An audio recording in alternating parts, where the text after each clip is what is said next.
God, Ama, nagpupuri po kami, Panginoon, at nagpapasalamat.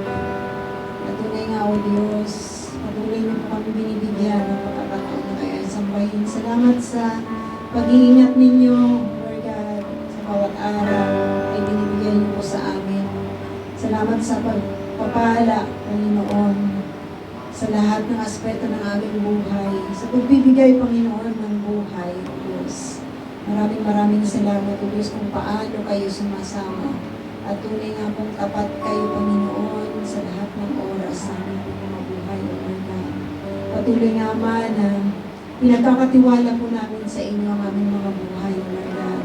Wala po kaming magagawa kung hindi kayo, Panginoon, ang kikilos sa amin.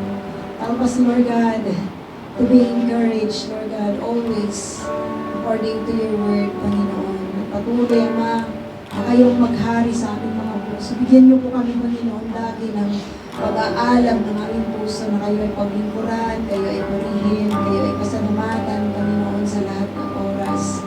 At alam po, Panginoon, yung mga circumstances, Lord, alam po namin na hindi niyo po kami kinalilimutan, hindi niyo po kami pinababayaan, at wala pong hindi lingid sa inyo, Panginoon. Tunay nga pong batid niyo, Panginoon, ang lahat, at patuloy po namin dalangin. Tunay nga po ang aming pong lakas, ang aming tapang ay magagaling lamang sa inyo, O Diyos. Tunay nga, Ama, na salamat na pinapaalalahanan niyo kami sa pamamagitan ng inyong salita, Lord, that this world is not perfect, that we will encounter tribulation, O Lord God. Salamat, O Diyos, dahil nga po, sabi ninyo, Panginoong Jesus, you have overcome the world, O Lord God.